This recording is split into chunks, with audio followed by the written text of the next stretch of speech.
Hey, ladies and gentlemen. Fuck me. That's a hell of an intro.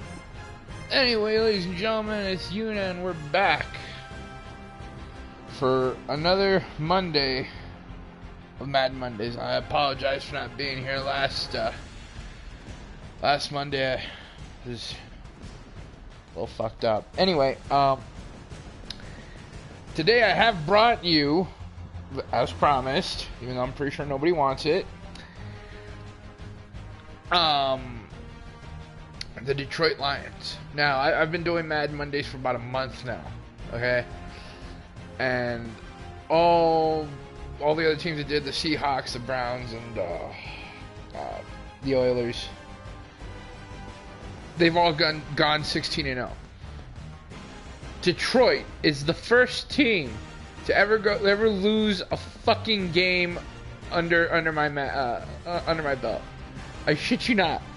Detroit sucks that bad that you can give it the best fucking players, completely customized, completely, 99%, and they could still fucking lose a game. That's how bad the fucking Lions suck. Okay? That's how bad the Lions suck. And I'm surprised that I got to the Super Bowl in one try. I'm surprised I had to beat Green Bay and I had to fucking beat these douchebags. Was it the Dallas Cowboys? To get to the Super Bowl. But it's fucking amazing. You can have all these good players on it and you can still suck. I mean, I guess look at the Pro Bowl, but that's different. But this is just fucking sad. Anyway, ladies and gentlemen, I bring to you the Portsmouth Spartans. Alright? That's right, you guys didn't fucking know that. Oh, a lot of I'm pretty sure some of you did.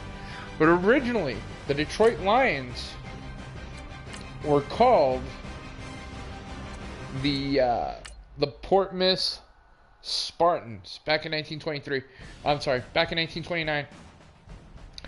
And when they joined the NFL, they they became they moved in 1930 to Detroit, and they changed their shit from Spartans to Lions. Not bad. Holy shit, I'm an 89 overall? Oh, fuck me. That's... Wow. that is some trippy shit.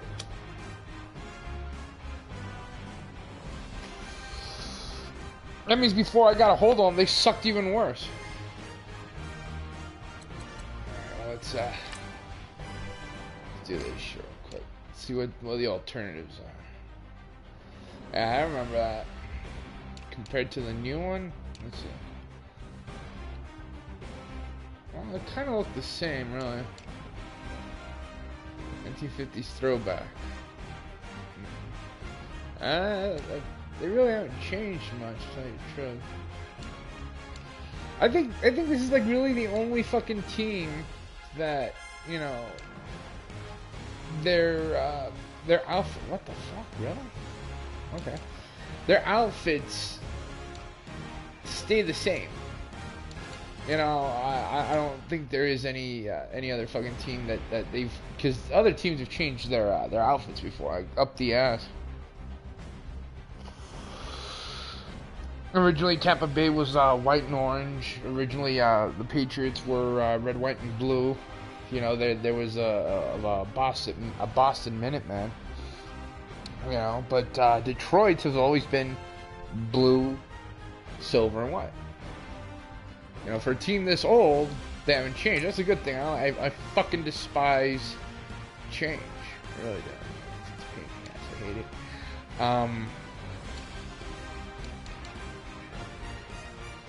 Alternate classic. There you go. That's the older version. I like that. Alright, we're ready to go. So, these guys, the Detroit Lions, I thought the Browns were a sorry fucking football team. I really do, but when you stand back and you look at Detroit, which, it's like the city itself. It's a complete piece of shit. It's crumbling to hell. and no one is willing to do anything to help them. Yeah, that or they suck entirely. I really don't know which it is. I really don't want it. I don't give a shit, but you'd think that after 87 years that this fucking team would get its shit together and actually be better than what it is now. Of course, that's wishful thinking from a dying city, pretty much. You know? Two teams now have a chance to prove they are the best. It's the Lions going up against the Patriots. No shit. Well, Larry, we'll have to go a but long way I to am a match fair the man, and I excitement thought from that it Houston is last time year that with the Super Detroit Bowl. Lions Give it a finally shot make it to as the we fucking welcome Super you Bowl. into All our right. EA Sports That being telecast said, of Super Bowl 52 from Minneapolis. the Lions, they used to be good in the 50s. Like they used to be awesome as shit. Believe it or not, before the Super Bowl, they were champions. Yeah. Before the NFL AFL merger in 1970, they were champions in 1935, in 1952, 53, and 57. All right, that's pretty fucking good in my opinion. You know. In that respect, at the same time, so are the Houston Oilers. You know, they won a championship in 1960. Technically, they're fucking, you know, it's a Super Bowl championship.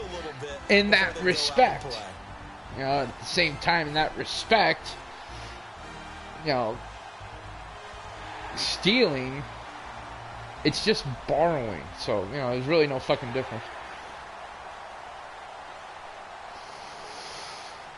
Now, it's not to say that Detroit has had a couple of good players here and there. Not too many. But let's go back to these championships. All right, so they have 4 in total, pre-1970, and the last, I shit you not, the last championship, 1957, has to go back to an old rumor. It's not really a true story, but it's a, I guess you could say, a hoax. But you know what? It's not really a fucking hoax if it's true, you know, because it seems all types of fucked up. All right, like really, really bad type of fucked up. It has to do with Bobby Layne, who was a quarterback for the Detroit Lions. But we'll get back to it. Right now, I want to talk about another good player. 52 from Minneapolis is underway.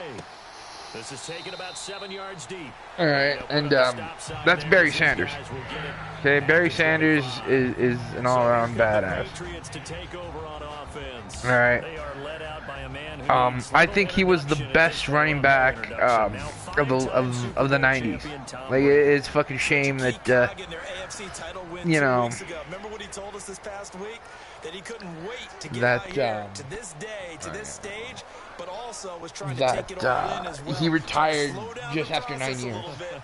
I mean, so did, I think it was Sean Alexander, but I think it was like 7 years. So I could be wrong. The game is here and he's ready to shine. They'll run with Layne, and he's able to plow forward and to about the 29, just shy of the 30. It's a pickup of what sucks about Sanders is that he got the Lions to the Super shit, yeah, right.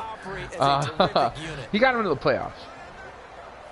All right, that's as far as they went. It really is. It sucks. They didn't go any farther than that.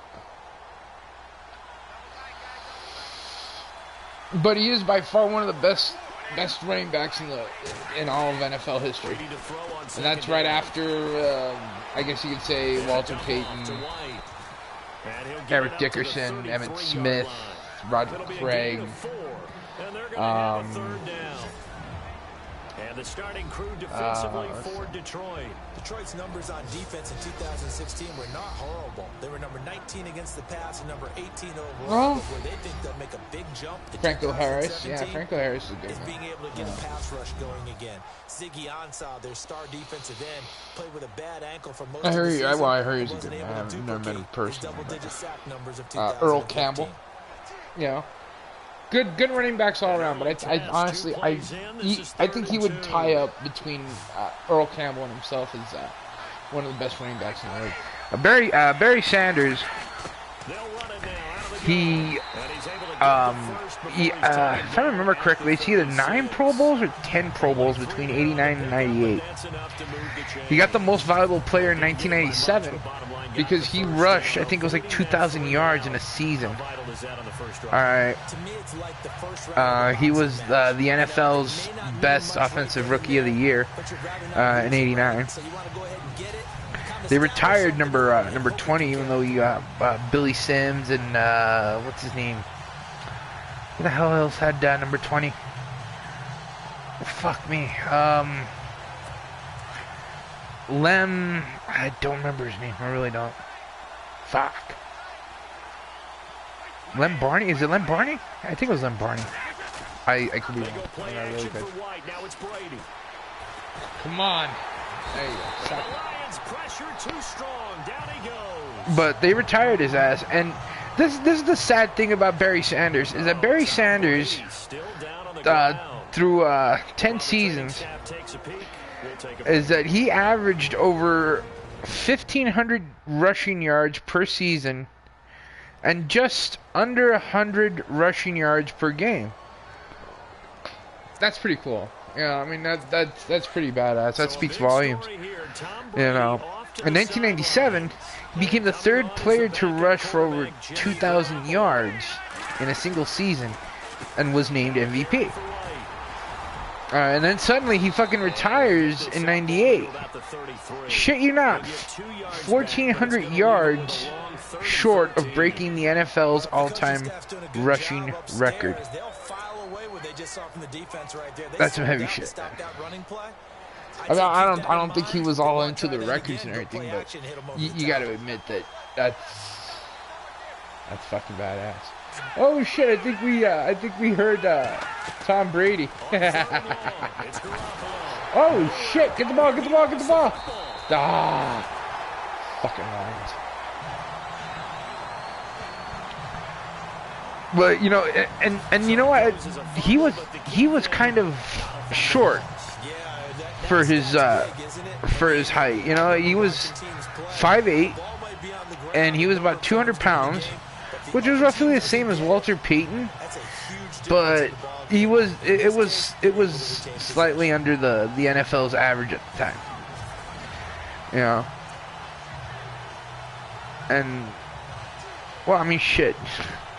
You know, because of him, what do you call it? They made the Detroit Lions made the playoffs 5 times during the 1990s. In 91, in 93, 94, 95. That's 3 consecutive fucking years. And 97. In 91, he was a member of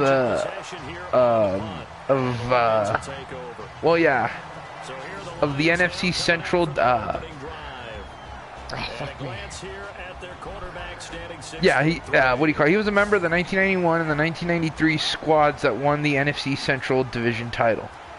The 91 won under 12 regular seasons, which was a franchise record. That's pretty sweet, in my point of view. You can't find somebody as good as he was. And the thing is that as good as he was, he retired way too fucking young. Whoa, shit. Like, seriously, way too fucking young. He still had a lot of fucking energy in him. You know, a lot of fucking energy in him. Including, well, I mean, I don't know. I guess people get worn out. I mean, it's not like fucking, not like he was injured like fucking Joe Theismann in his fucking leg. That, oh god. That's gotta fucking hurt. First down and 10 But, now for the offensive you know, group. I'm pretty sure he had his reasons. Not only that, but it kind of sucked that he retired in 98. Looking to throw. Shit, no! And no escaping Fucking this cunt. time as he'll go down. They got him for a sack. Ah, you cunts. Hightower coming on the blitz. He gets him for a loss of 7. Putting Well, on that the play ropes. was the very definition of fast, quick, and in a hurry. Suddenly, Alright, he come was on. there. Yeah, blink of an eye. That Fuck happened this, I'm gonna get fast. my A yards big back. sack. Whoa. Dancing to his left. Oh, fuck out of my way. Oh, And the Detroit Lions hit there we go.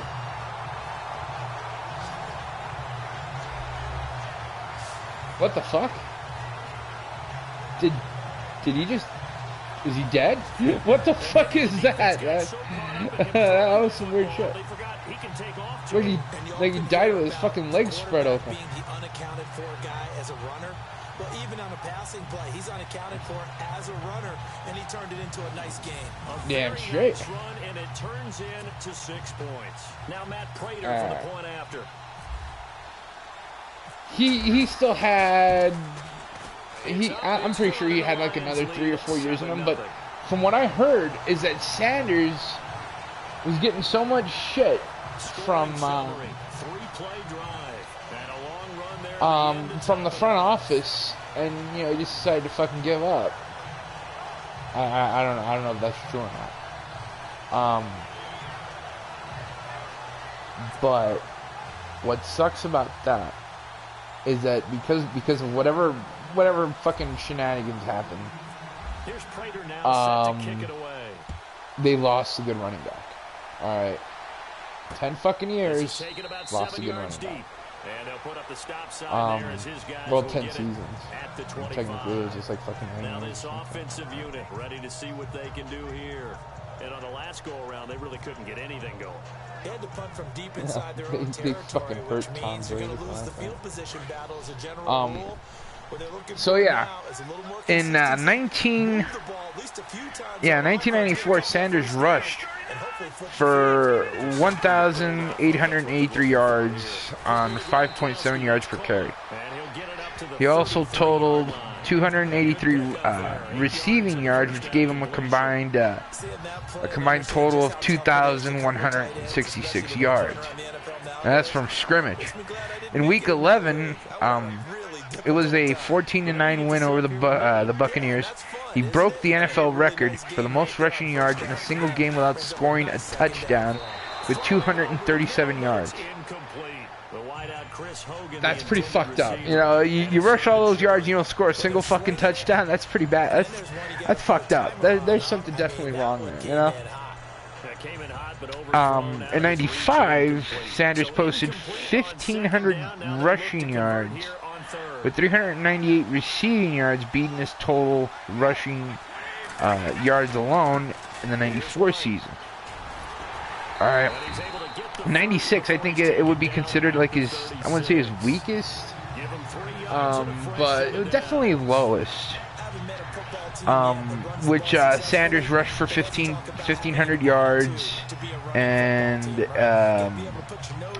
147 receiving yards. It's pretty low compared to the other seasons and shit. So, you know, that sucks. But in 97, he had the greatest season then. Alright, when he became a member of the 2,000 rushing yard club. Alright. After a start in which he gained 53 yards and 25 carries in the first 2 games of the season, and you know, he even passed Eric Dickerson as the average leader in career rushing yards. Sanders ran for an NFL record 14 consecutive 100-yard games, including 2 200-yard performances to rush for 2,053 yards. So that is pretty fucking amazing. I don't give a fuck what anybody says. That's pretty badass. It really is. And you know, once he reached the 200 yards, he became the 3rd player to do so in a single season. And the first one, believe it or not, was O.J. Simpson. Yeah, we all know about fucking OJ, right? So in Sanders' last season in the NFL in 1998, he rushed for 1,491 yards, pretty much ending his 4-year streak of rushing over 1,500 yards in a season. That's pretty fucked up. And you know, he was the greatest running back in the 90s, and you got to admit he is the greatest running back of the 90s. I don't give a fuck what anybody says. Despite all his individual success, the Lions never reached the Super Bowl. Alright? Never.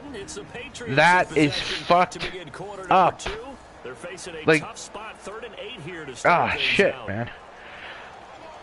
Like, not even a fucking chance to go to the Super Bowl. That's fucked. That's totally fucked. The closest they came were in the 91 season. Alright.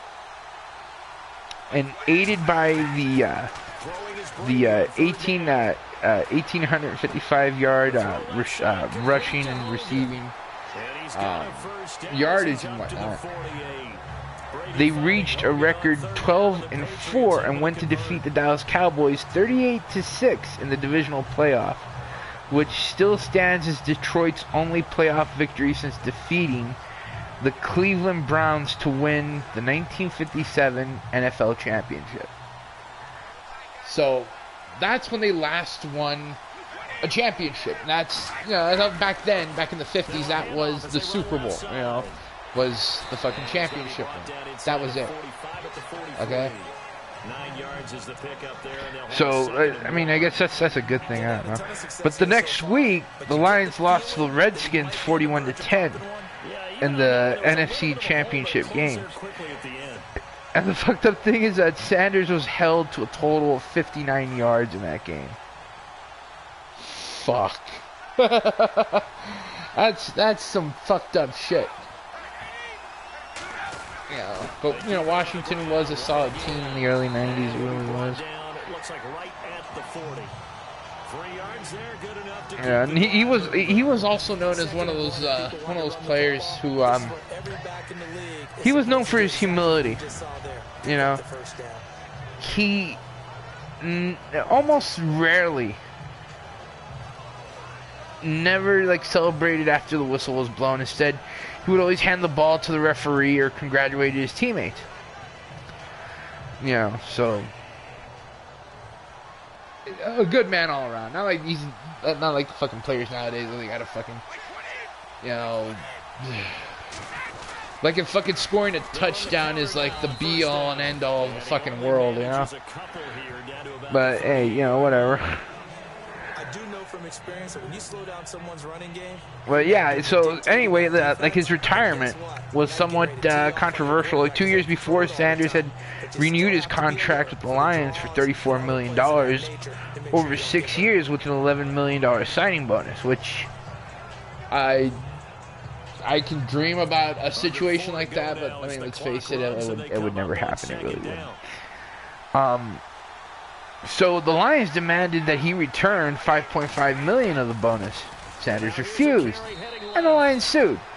So on February 15th, 2000, an arbitrator ruled that Sanders had to immediately pay back $1.833 million, a sixth of the bonus, with the remaining bonus to be repaid over each of the 3 years Sanders had left on the contract, provided he stayed retired. Now, before the ruling, Sanders was offered to pay back the entire $5.5 million in return for his release from the team. Okay, now, the Lions refused, stating that they would welcome back Sanders to the team, otherwise that they would honor his announced retirement. And his agent lobbied for the team to trade his client. And the rumors about that was they were thinking about trading Sanders to the Redskins. Yeah. That was shit, man. That would be totally fucked up. Because I don't think I don't think that that would have. I don't think it would have been. It would have ended well. I mean, that would have just made fucking Washington an even greater team. Now, despite all of his records, we're talking 10 Pro Bowls, 6 first-team All-Pros between 89, 91, 94, 95, and 97, 4 second-team All-Pros, 92, 93, 96, and 98, an NFL Most Valuable Player, 2 NFL Offensive Players of the Year, 94 and 97, the Burt Bell Award, well, 2 Burt Bell Awards, in 91 and 97. 4 NFL rushing leaders, 1990, 94, 96, 97. The rushing touchdown leader in 91. Offensive Rookie of the Year, 89. The Heisman Trophy in 88. The Maxwell Award in 88. The Walter Camp Award in 88, which is Walter Payton, just in case you guys were wondering. And the unanimous All-American in 88. The one thing that's missing, shit you not.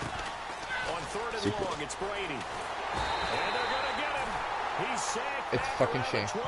It truly is a fucking shame. And, that's fucking Barry Sanders, man. That's fucking Barry Sanders. Barry Sanders was a good fucking team, a good fucking player. It really was.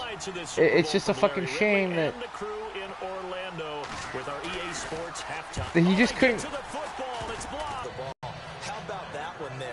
But you try so much, you try so fucking hard, and you don't get jack shit, and that is all types of fucked up. Man, my connection quality is gonna suffer a little bit. Just hope it doesn't fucking end the broadcast. Cunts. Let's do this quick. I need to. All right, come on. They'll come out throwing here to start the drive. Oh, fuck! He's gonna get there. Down he goes. Ah, you sons of bitches. Coming up the middle, gets him there for a loss of about 9. Well, the beauty of screen passes is they take a little time to develop. And really? Big, but sometimes they take too long. No, fuck you, man. You fucking get hurt on this. How can you get hurt during the Super Bowl? What is fucking wrong with you? And even though people think that the screen operates against the blitz, if you have the blitz called, what fucking society is it? They're gonna look to throw. Catch it. Catch it. Yes. Yes. Fucking A-right. That's good. Big play there. 78 yards. And fucking the Lions strike quickly here for 6 points. I noticed that this game's getting a little fucking light. You know what I mean? Like in the other fucking games, it was quick pace. I would score. We would already be in the fucking high 40s. But right now, we're kind of getting held off by the fucking Patriots. What fucking nonsense is that? I don't get that shit. But hey, man, whatever.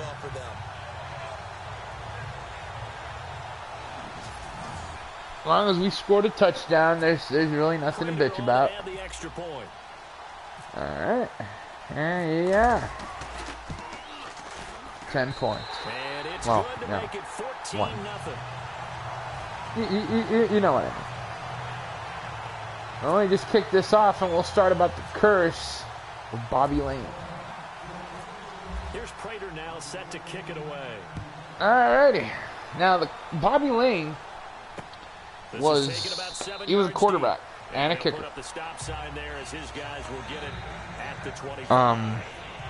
He was born December 19th, the day before my birthday, in Santa Ana, Texas, 1926.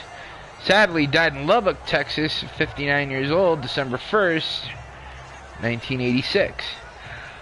Now, this guy was, whoa, excuse me. He was drafted by the Chicago Bears in 1948, and he played his last game with the Steelers in 1962. So, played with the Bears 48, the New York Bulldogs in 49, which is like an offshoot of the New York franchise. It folded in under a year. And then the Detroit Lions from 50 to 58, and then the Steelers from 58 to 62. He was a 3-time NFL champion, 1952 to 1953, and then in 57. 6 Pro Bowls, 51 to 53, 56, 58, and 59. 3 first team All Pros, 1952, 1956, and 1958. 4 second team All Pros, 52 to 54, and 59. What the fuck's going on here? Oh, they brought Tom Brady back. Oh, well, fuck me. Oh, this fucking cunt. Come on, nail him. Nail him. Nail him! Ah, you cunts. So, he was the NFL passing touchdown leader in 1951. And, what do you call it? The passing yards leader in 50 and 51. They retired his number, which was 22, All-American in 47, second team All-American in 46, and he was a Texas Longhorn. All right. So that's what you really need to know about Bobby Layne. All right. Bobby Layne, damn good player. I mean, you know, when I do my bit in, on Pittsburgh later, way later. We'll talk about him more, along with other Pittsburgh greats. But anyway, let's get to the curse of Bobby Layne. In 1958, the Detroit Lions traded Bobby Layne to the Pittsburgh Steelers. And Layne responded to the trade by supposedly saying that the Lions would not win for another 50 years. Now, apparently, the story's being disputed as a hoax, even though some players that you know, some of his old teammates said that, you know, before the trade, yeah, what he said was true. All right. But some people are saying, nah, it's bullshit. Well, here's the thing. Over the next half fucking century after the trade, the Lions accumulated the worst winning percentage of any NFL team ever. And that's including the Cleveland fucking Browns. Alright? That is saying something. They're still one of only 2 franchises that have been in the NFL since 1970 that have not participated in a Super Bowl, and the other team is the fucking Cleveland Browns. Alright? The Lions, for those 50 years, were 1-7 in postseason appearances. Their lone playoff win against the Dallas Cowboys in 1991. Okay? The last year of the supposed curse, in 2008, Detroit went 0-16, and became the first team to lose every game of a 16-game season. That's some shit. And speaking of some shit, this is the first game that I've played where an opposing team scored against me. This is the fucking Detroit Lions for you. This is fucking Detroit. It sucks shit. Clearly. I can't fucking believe this. I mean, I can't. I would love to. I really would, but for fuck's sake. What the fuck is going on here? 100-yard touchdown. Yeah, no flags, and it's a kickoff return to end the first half. Yeah. I know a lot of special teams coaches, they just want to keep it away from him because that's what he can do. And others have egos that their players can't keep up with. And they say, challenge him. Kick it to him. The way he runs as fast as he is, I wouldn't challenge him at all. I'd do everything possible to keep it away. He is just a blur when he gets a full head of steam, and he got a full head of steam there. Thanks, Damn Brandon, straight. and welcome to the EA halftime report. Gotta admit, that is some shit. Like, seriously, the game's being a little bit weak, but at the same time, the Detroit Lions are 89 overall, compared to the Patriots that are 90. So let's take a look at some of the highlights from the first half. Fuck, man, you know. Lions with the football late in the first. Impressive blocking frees up the ball carrier, and this two-play drive goes for a touchdown. Midway through the second quarter, quick pass and completion to Cooks, and he'll be tackled down inside the 20 at the 17. Patriots, though, would miss the field goal on the drive. Look at that. Down to late in the first half. The deep ball is on target here, and this play will go for 6. That puts them on top by 14. Still a little time left on the clock. Hogan's got nobody around him on the catch, and he ends up at the 44-yard line before he stopped. But they end up coming away with just 3 on the drive. That'll do it from our EA Sports Studios. The second half of Super Bowl 52 still to come as we kick it back over to Brandon and Charles in Minneapolis. Let's see if we can fucking redo the successful one we just did right now. Oh shit, are you serious? Wow. Fuck me. Oh, 99-yard return. Fuck. Only another yard and it would have been... 2 kickoff returns for touchdowns in the same game. This is fun to watch. Yeah, we call a lot of games in a lot of different places. Sometimes it seems like we do it simultaneously, but we rarely get to see this. No shit, right? I will admit that was pretty badass, but there's no way in hell this would ever happen in reality. At least I don't think. I'll have to look it up, but it seems doubtful. Run, motherfucker, run! Shit, someone's earning a fucking paycheck tonight. Alrighty. It still pisses me off that New England scored on me. You know, I mean, yeah, it's just a field goal, but I mean, come on, really? I mean, does the fucking defense of Detroit really suck this bad? Fuck's sake, man. I don't know anymore. I mean, like I said, this is bad, and we played as Cleveland. Okay, what the fuck? But hey, man, you know what? It happens. So anyway, so yeah, Detroit was the first team to lose every game of a 16-game season.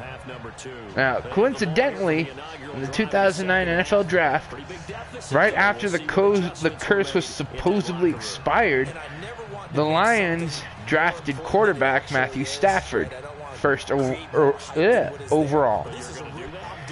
Now, Stafford, shit you not, was an alumni of Layne's former school, Highland Park High, and also lived in a house on the same street as Bobby Layne. In the 2011 season, Stafford's first injury-free season, he led the Lions to their first playoff berth since 1999. But they lost to, another Texan, which was Drew Brees, in the New Orleans, from the New Orleans Saints. Also, in the 60 years since the curse, the Lions also endured multiple playoff droughts lasting more than 6 years, give or take 6 or 7 years, including the year of the trade. The Lions did not make the playoffs in 12 consecutive seasons, from 1958 to 1969, from 1984 to 1990, from 1971 to 1981, and from 2000 to 2010. Now,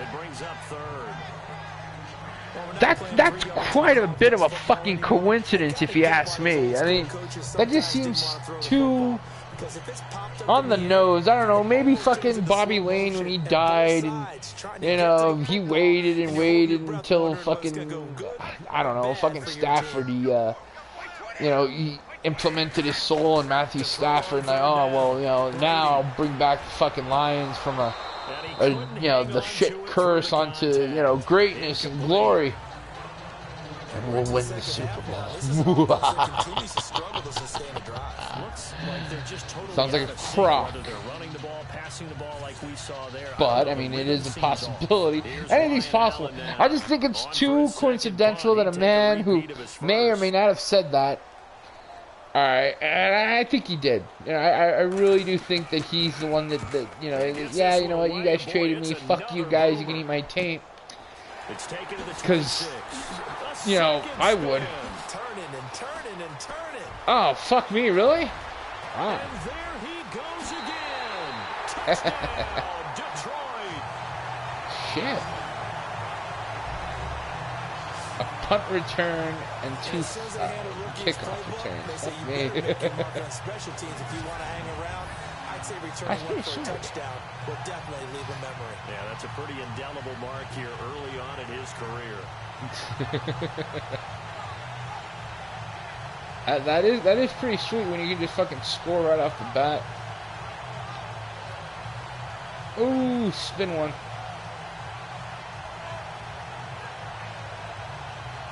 I like how they just fall like they're a bunch of fucking tards, just and then just fall on the fucking. Oh well.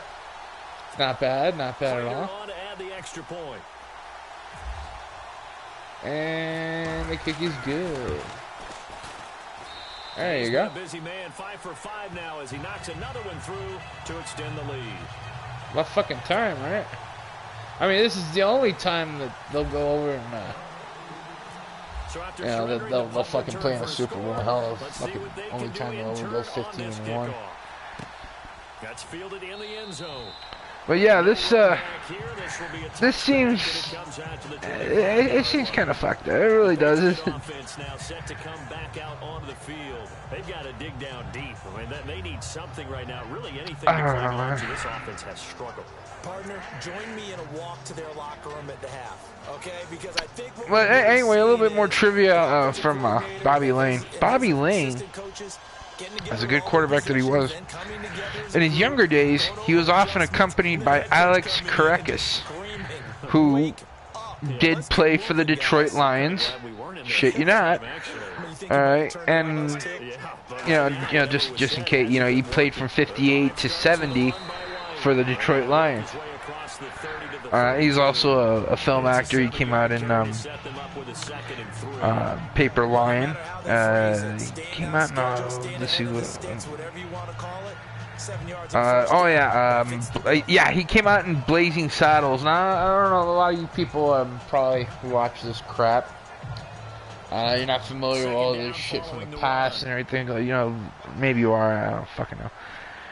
But in Blazing Saddles, he was like really, really strong, but he was very stupid. He was a thug called Mongo. He rode into town on a huge Brahmin, and it was marked with yes and no passing signals. And he knocked out a horse with one punch, and famously responded to a question from Sheriff Bart. I don't know. Looking straight into the camera. Mongo only pawn in game of life. That's exactly what he said. Oh man, that was funny. You know, sadly, what do you call it? As the color commentator, he was replaced by another NFL grade, Fred Williamson, for Monday Night Football.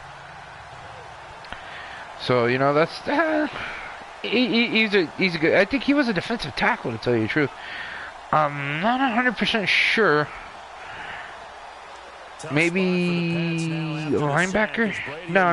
He was a defensive tackle. Yeah, my bad. And he got 4 interceptions. So, you know, that's pretty cool.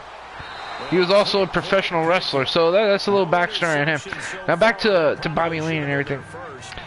Him and Alex Karekis, they used to go like for these fucking late night bar hops. I shit you not. And heavily drinking and smoking and pretty much whoring around. And it was said of him one time, he would drink 6 days a week and play football on Sunday. Now that is old school. Old school fucking that's how, you know, that's how players used to do it back then. Alright, you would get totally shit-faced, totally fucking smashed, would fucking outright do like the most heinous shit possible. You know, well, not that bad, but you know, go out and fucking, you know, drugs and whores and booze and shit, and you could do that shit back then, as long as there's not a dead hooker in the trunk. And even if there was, I'm pretty sure Pete Rozelle would fucking, you know, totally, you know, he'd find a way to cover that shit up. But that's how it was, man. That's how it was, and you know, it's not like it was frowned upon, but they didn't really give a shit back then like they do now. Nowadays, you go out and get shit-faced like that. Oh, they fucking pin you as this, and this. You know, I don't give a shit. As long as you can play the fucking game well, you can go out drunk, you know, get drunk, all around, you know, invade countries, do whatever the fuck you want. And they do get him down, but he's inside the 5 all the way to the 3. Damn straight. They got 29 yards that time. Alright, let's go for a running back. Glimpse there as to why they like this rookie so much. And that's why they lit up a little bit in our meetings with the coaching staff. Yeah, when we talked about him, they did. Yeah, you know, they like his work ethic. You know, this guy's running every route well in the route train, getting better at it all the time. And touchdown. Into the end zone, touchdown Detroit. Fucking A. A great effort. Now, I gotta ask you guys, just, I don't know if anybody's watching this, I doubt you are, but I need to ask, is anybody out there a Detroit Lions fan? I want to know. And a follow-up to that question, why? Okay? Why? Why the fuck? I mean, I understand why the Browns do it, you know, because the Browns have been moderately successful. But you got a fucking cursed team on your hands, and you guys still follow around, like you know. I mean, I can understand the unwavering loyalty, but I mean, it's the fucking North. You got the Vikings and you got the Packers there, for fuck's sake. You know, I don't see how the fuck. But you know what? Hey, that's your prerogative. That's what you want to, you know, that's who you want to side with. And, hey, more power to you. I just think you guys can do better. I really do. It just seems like they will never, ever. Just what you said, you ever make it to the fucking the Super Bowl. Well, anyway, you know, again, Bobby Layne. So he would drink 6 days a week and play football on a Sunday. All right, but because of his heavy drinking, it may have contributed to his death. Layne was reported to have stated, "If I'd known I was gonna live this long, I'd have taken a lot better care of myself." Now, I shit you not, later, the line was used by baseball legend Mickey Mantle, a Dallas neighbor of Bobby Layne, who also died in part due to decades of alcohol abuse. Alright, Layne also suffered from cancer during his final years. Yeah, it goes on like a sack of shit. So, you know, not to mention that, but also Mickey Mantle, I mean, you know, shit, talk about another fucking drunk, but he was a baseball player, so, you know, totally fucking different. So, in November of '86, he traveled to Michigan to present the Hall of Fame ring and plaque to his old friend and teammate, Dork Walker, but he was hospitalized with intestinal bleeding in Pontiac after a reunion dinner with his former Detroit teammates. He returned to Lubbock on November 12th, but 3 days later was hospitalized again. He died of cardiac arrest December 1st in Lubbock, and he was buried there. Dork Walker and 3 members of the Pro Hall of Fame, the Pro Football Hall of Famers, were among the pallbearers. He once said, "My only request is that I draw my last dollar and my last breath at precisely the same instant." Well, yeah, I mean, fuck, that's kind of the way I'd like to go out, too, you know, I mean, hey, I'm fucking pissed broke, I got no fucking money, why the hell not? That's really fucked up. Oh, shit. Run! Run! Run! Holy shit! Oh, fuck me. Really? Wow, look at this. Loose again. Amazing. Touchdown. Fuck, man. Looks like the offensive side of this fucking team hasn't done shit. Wow.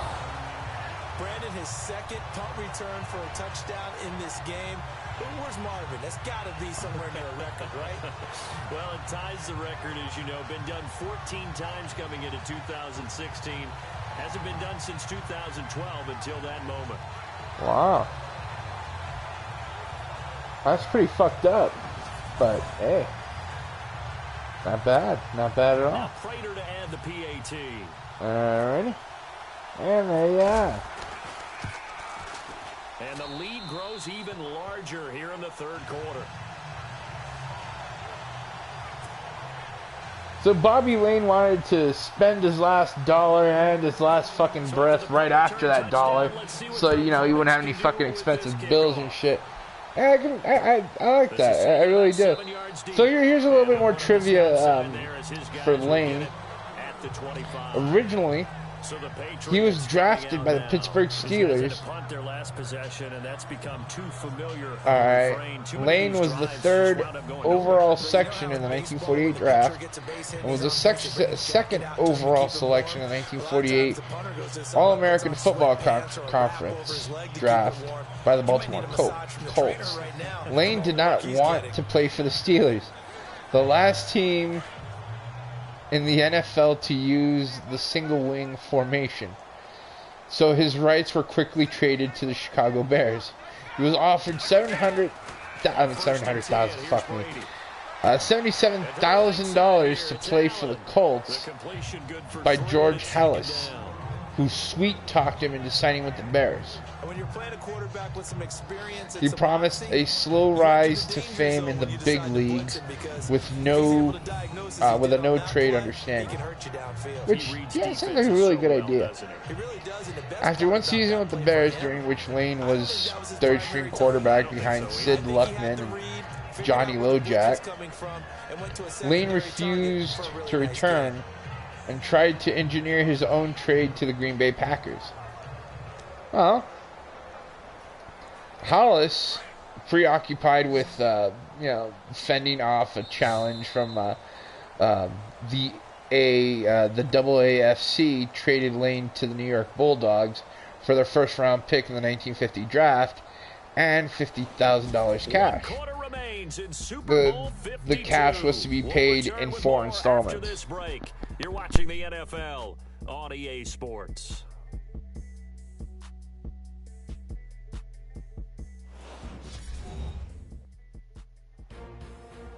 Back now here on EA Sports.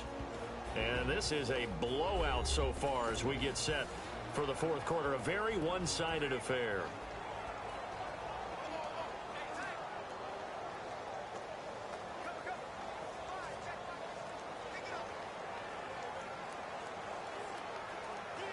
Decent chunk of yardage still left here. 2nd and 7.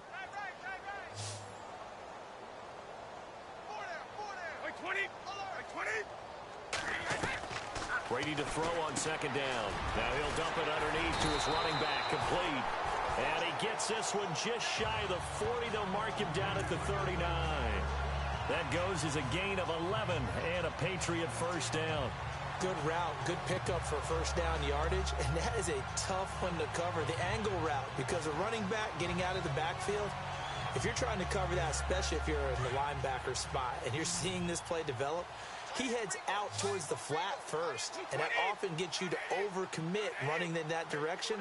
Then he cuts back up inside you into the middle of the field. That's what we just saw there for a nice pickup. He gets it to Cooks, and he'll go out of bounds. It appears right at the 45. A gain of 6 there on first. One thing I think that's safe to say defensively, the tackling's been really good. And because of that, it's been very, very hard for them to move the ball because you're not getting the benefits of run after catch. They're tackling them almost on the spot. That means you have to run extra plays, harder to move it.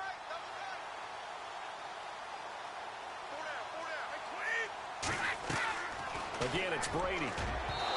Throwing over the middle, and it's incomplete. Brandon Cooks, the receiver he was going after. And it's Brandon 3rd and 4. Cooks. Yeah, that guy sucks in Madden Ultimate League. Totally blows. Anyway, let's get back to that. Sorry, I was just on a phone call there, so you know, I had to answer that shit. It was pretty important. So anyway, let's see. After the 4 installments, with Layne as quarterback for the Bulldogs, they won 1 game and lost 11, but Layne played well and developed quickly. Layne compared one season with the soon-to-be defunct New York Bulldogs as worth 5 seasons with any other NFL team. In 1950, he was traded to the Detroit Lions for wide receiver Bob Mann. And the Lions agreed to make the final 3 payments to Hollis, who later remarked that the Lions should have continued the earlier payments indefinitely to him in view of Layne's performance.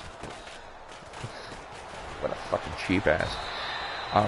For the next 5 years, Layne was reunited with his great friend from Highland Park, Dork Walker, and together they helped make Detroit into a championship team. And they were. They really were. Like I said, all these other fucking all these other they're not Super Bowls, but they're championships. Alright, now that's basically what the fucking Super Bowl is just a fucking, it's just a game to win the championship. That's it. No more, no less. You know, you just...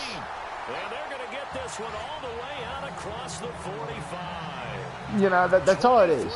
There's really no other fucking way to explain that. So either way, they're still fucking champions. Alright? They didn't win the Super Bowl, but they still won the championship. Now that's what counts. Doesn't matter if some fucking a 60-minute game. Alright, a 60-minute game to be played over fucking 6 or 7 hours. And that's not even counting the fucking pregame show. Can you imagine all the fucking pregame show bullshit back in the 50s and 60s? People would lose their mind and fucking fall asleep. I mean, you know, fuck, I would. Then again, I would be drunk 90% of the time. I mean, hell, I fucking have a hard time trying to stay awake, playing, well, you know, playing this shit, or watching the Super Bowl in its entirety. I mean, fuck, do you really need 6 hours to watch fucking 1 hour game? For fuck's sake. Well, you know, I mean, that's how it is now. It used to be different back then. Oh, shit. And he gets this one all the way down inside the 15. Huzzah. Pick up there of 20 yards. And a good quarterback facing zone coverage. If he has just a little bit of time to survey the scene, that's what's going to happen. No damn straight. If there's no pressure, he's going to continue to pick them apart because he'll have all that time Run. to find Run. oh. Oh. So long. So maybe they want to go to a zone blitz scheme, get a little bit more pressure. Sweet. Carolina did that against Denver. They lost the game ultimately. They dropped the defensive end out, and he ended up with an interception. We lost against Denver? Oh, fuck me. I mean, we're talking about John. Oh, shit. And they'll bring him down after just a short pickup. Only a yard Fuck that me. time, second and goal. Well, it's been the air game that's taken them down Wow, on this that's drive pretty before they fucked up. finally turned around and handed it off on the last play. And now they're looking for the big boys to get him in the end zone. Couldn't do it there. It'll be interesting to see. Offensive lines had to pass block a lot on this drive. Run. Yeah, there we go. Again, yet another touchdown as they just add to their totals. Fucking A. And when a smaller guy can't power it across the goal line, Charles, sometimes you need to go with a fullback. They did. It worked. Oh, you can't fucking go wrong with a fullback. That was a fucking great fullback supposed to be ass, man. Daryl Johnston was a good fullback. Alright, I mean, yeah, he played for Dallas, but, you know, we'll let that pass for now. You know, but, you know, Franco Harris. This one was over a while ago as they just add on to their big lead. That's about it. Well, that's the only ones I can think of right now. So that drive 7 plays in length. And it's capped off by a touchdown for the Lions. Here's Prater now set to kick it away. You know what? I just remembered something real quick. Give me a second, because this is taken about 7 yards deep. And they'll put up the stop sign there as his guys will get it at the 25. Now the Patriot offense set to Nah, take over again. I'm thinking about something else. They're shuffling a little bit, maybe No. doubting, because 3 straight drives have ended with them punting Well, anyway. the football away. Yeah, so you start pointing fingers at each other a little bit, asking a lot of questions. What are you seeing? What are you getting? Maybe trying to narrow down. Let's see, where were we? Ah, yeah, here we go. So, in 1952, Layne led the Lions to their first NFL championship in 17 years. And then did so again in 53 for back-to-back league titles. They fell short of a three-peat in 1954 when they lost 56-10 to the Cleveland Browns in the NFL championship game. A loss which Layne explained by saying, "I slept too much last night." I shit you not, that's exactly what he fucking said. It's, that's fucked up, really is. In 1955, the team finished last in their conference, and Walker surprisingly retired at the top of his game. Yeah, hung out to dry a little bit there on the high throw. As Walker had been the team's kicker, Layne took over the kicking duties in 1956 and 1957, and in 56 led the league to field goal accuracy. In 1956, the Lions finished second in the conference, missing the championship by only 1 point. In 1957, the season of the Lions' most recent NFL championship, Layne broke his leg in 3 places in a pile-up during the 11th game of the 12-game season. His replacement, Tobin Rote, finished the season and led the Lions to victory in the championship game against the Cleveland Browns, 59-14. And the offense looking to Fuck. pick up the first down. So after the second game of the 52 season, the Pittsburgh Steelers coach, Buddy Parker, formerly in Detroit, arranged a trade on October 6th that brought Layne to the Steelers.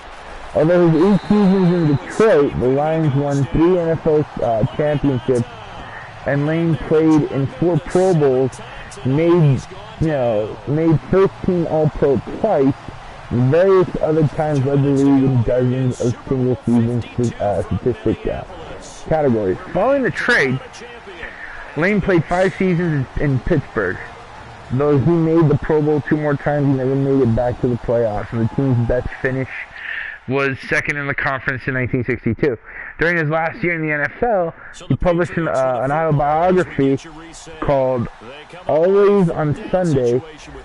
Later, he stated that his biggest disappointment in his football career was never having won a championship for the Pittsburgh Steelers, and specifically Art Rooney. Back then, that's pretty fucking. By the time Layne retired before the 1962 season, he owned NFL records for passing attempts, which was 3,700 completions, 1,814 touchdowns, 169. Passing attempts. Yeah, completions at 1814. 196 touchdowns. 26,768 yards, and 247 interceptions.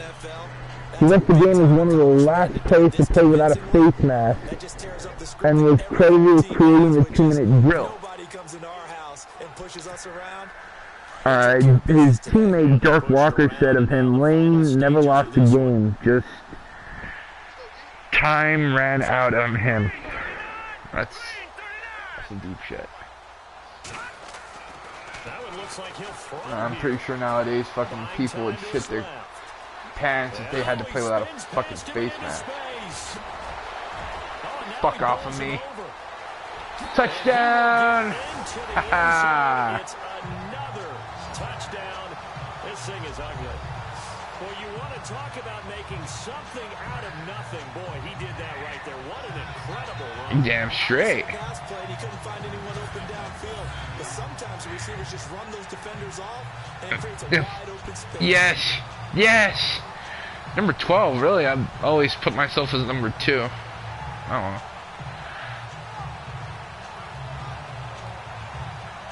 know. Yeah.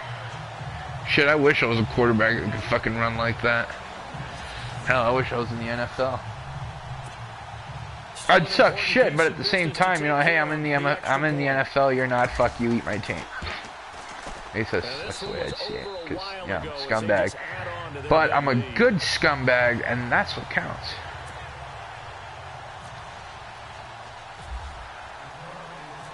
Here's Prater now set to kick it away. So it sucks. It sucks that this guy never he never won. Taken about 7 yards deep, and they'll put up the stop sign there as his guys will get it. He never won a game for Pittsburgh. And now out come the Patriots. But you know, hey, at least he did something good for the Lions. All right. And the Lions need that. The Lions can bank off that until their fucking team turns 100, and then there's nothing left for him. So following his retirement as a player, Layne served as quarterback coach for the Steelers from 63 to 65, and the St. Louis Cardinals in 65. He was a scout for the Dallas Cowboys from 66 to 67, and he unsuccessfully sought the head coaching job at Texas Tech, his last professional involvement in the sport. After that, it was just, you know, it's kind of downhill, to tell you the truth. You know, he really didn't do much after that. Oh, what can I say? Poor bastard.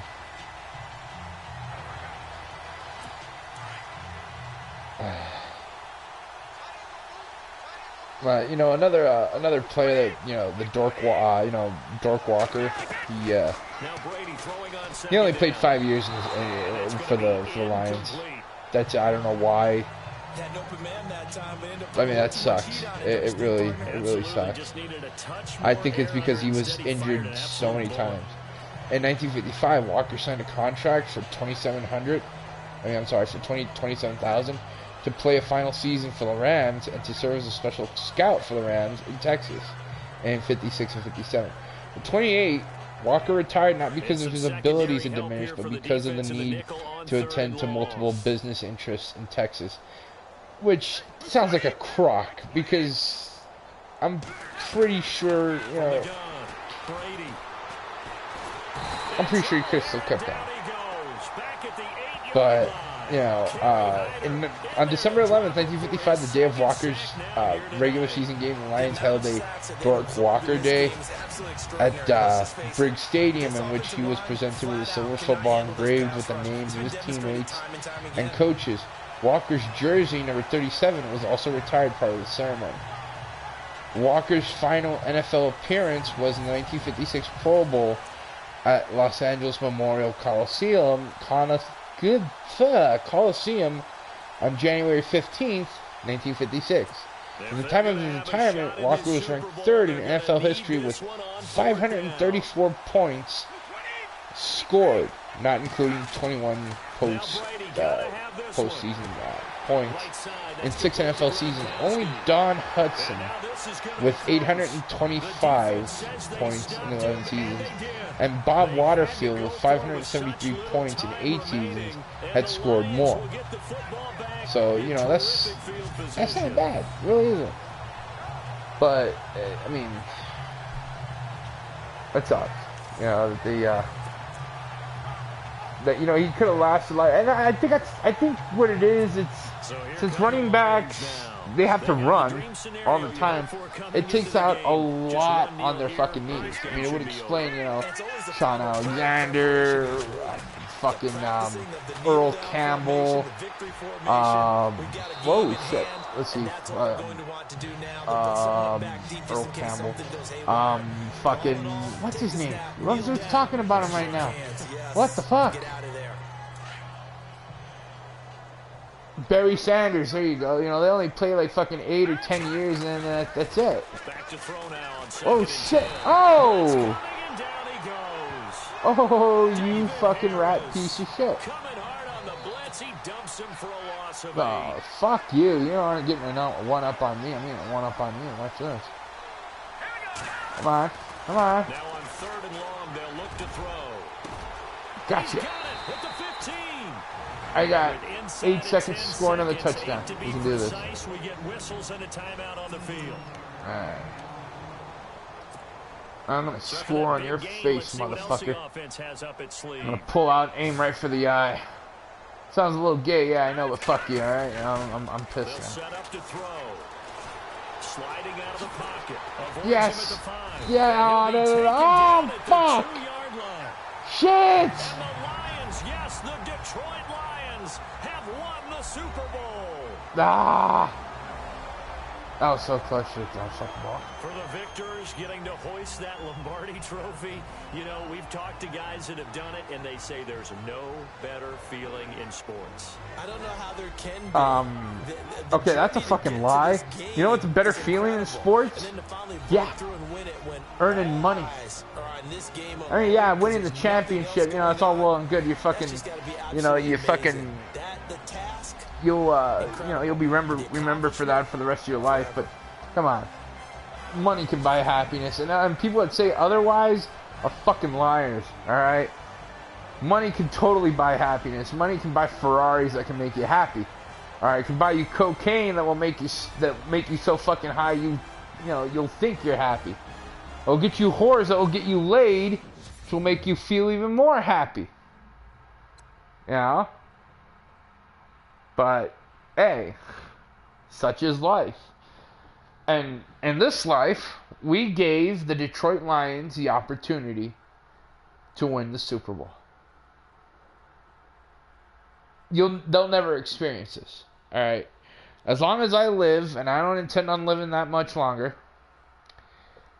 the Detroit Lions will never win a Super Bowl. It's fucking sad to say. But they'll never win the Super Bowl. The Browns will never win the Super Bowl. The Cardinals will never win the Super Bowl. The Texans will never win the Super Bowl. It's just one of those harsh realities of life. It sucks, but it happened. But today, and during Madden Mondays, each